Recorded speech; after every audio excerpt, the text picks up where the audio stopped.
どうも、時丸です。ちょっと今日は前回に引き続き、ちょっと順序が逆になってると思うんですけど、今使ってるカメラ紹介していきたいと思います。全部順序が逆ですね。僕最初にこのカメラのなんかスナップ設定方法みたいなものから入ってるので、最初になんか紹介しろよって感じですよね。すいません。で、今使ってるカメラは、ライカの SL っていう SL2S っていうこれモデルです。これはもう仕事でも、プライベートでも、だいたいこれ1台で今もうやってる状況です。で、デジタルカメラで、これもスペックに関してはいろいろ出てるので、それ見ていただければと思います。で、あとノートも書いてるので、詳しくはそちらで知りたい方はご覧いただければと思います。で、このカメラの特徴は、今いわゆる大体今のカメラ、ミラーレスカメラの状況、大体どこも同じなんですけど、マルチロールカメラっていうところです。動画性能が結構高くてですね、動画も撮れて、スチールも撮れるっていう風なカメラです。で、そうですね、動画も 4K、シネマ 4K っていう規格で撮れて、写真に関しては、画素数が2400だったかな。1800じゃなかったね。2400だった気がする。2400ぐらいで、そんなに高画素ではないんですけど、その分、高感度耐性が良くなってて、割と暗いとこでも、ノイズレスで、ノイズ少なくで、撮れるカメラです。で、ボディの重さが 900g で結構重いです。自分としてはもうずっとコンパクトカメラ好きなんで、もともとこれもちょっとノートの記事に書いてるんですけど、今まで本当にちっちゃなカメラばかりを好んで使ってきましたね。だからこのミラーレスっていうのに移行するのにもかなり最初は抵抗感あったんですけど、仕方ないかなっていうか、仕事もするんだったら仕方ないかなって感じでこれ導入してるんですけど、お仕事スペックになってますね、一般的な。スロット2枚のデュアルスロットで、こっちは、マイク、ヘッドフォンと HDMI、こうモニターとかね、出せたりとか。で、こっちは USB-C になってます。で、これ結構面白いのが、この上部分がこう動画で使う、系統になってる。で、この下の部分はスチールで使う。これテザリングって言って、キャプチャー1っていうソフトに、つないで、PC から出力したりとか、画面をこう出したりっていうところで使われるんですけど、なんでここはちゃんとこう分かれてるのが、面白いなと思いますね。で、かつ、防塵防的なので、割とこう水とか、雨とかが大丈夫な感じになってると。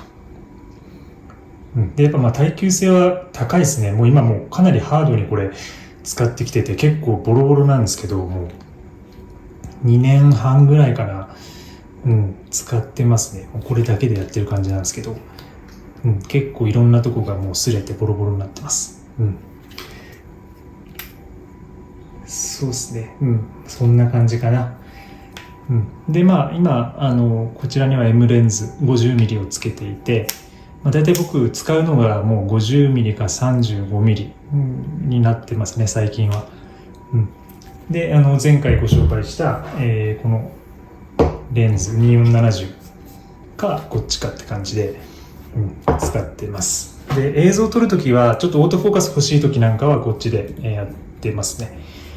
ただ、この2470は割とこうコンパクトとか旅に向いてるみたいな歌い文句なんですけど、これ 900g ぐらいあって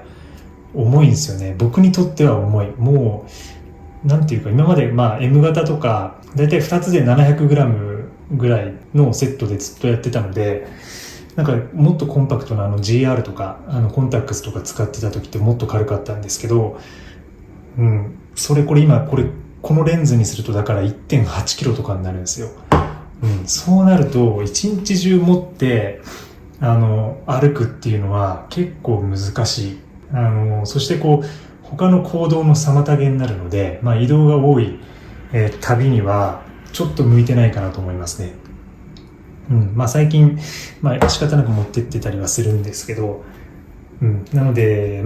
大体もう、この M レンズ 250g ぐらいかな。これで、大体 1kg ぐらいの1.1 キロぐらいのセットになるので、もう大体こっちで行きたい感じですね、気分的には。はい。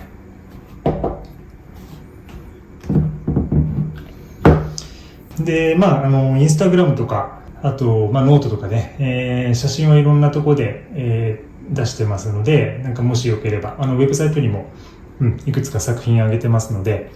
これで撮影した、写真ご覧いただけると嬉しいです。はい、で動画に関しては YouTube の撮影はたまにこの SL でもやってますね。多分見る人が写真やってる人が見たらこっ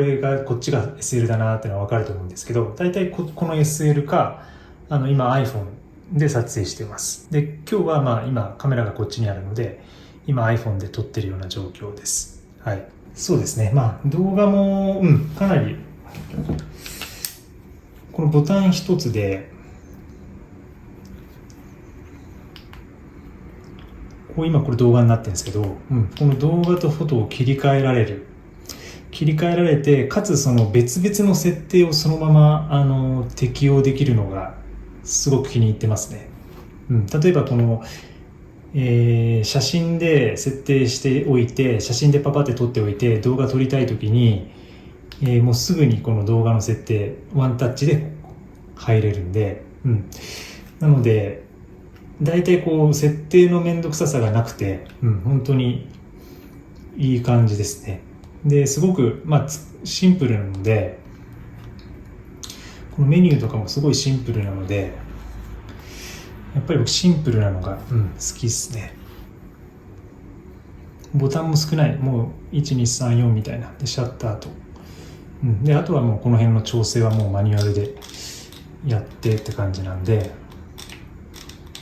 このシンプルさが、気に入ってます。結構重かったりはするんですけど、もうなんか、慣れというか、もう山でも海でも、どこでも持ってって、ガシガシ使っています。ガシガシ使えるあれが好きですね、カメラが。だからもうその値段とかそんなブランドとか関係なしに、もともとカメラってだって外にね、特に 35mm は外に持ち出して撮るものだったわけで、今なかなか耐久性の低いカメラが多いっていうのは聞きますけど、他のカメラマンさんからもやっぱり耐久性があってこそのなんか安心して撮れるっていうのがあるので、僕は割とかっちりとした耐久性のあるもの、ガシガシ使っても壊れないみたいな結構ガサツに扱ったりもするんで、ガシガシ使って壊れないカメラが好きですね。はい。今日は以上です。また何か質問とかあれば、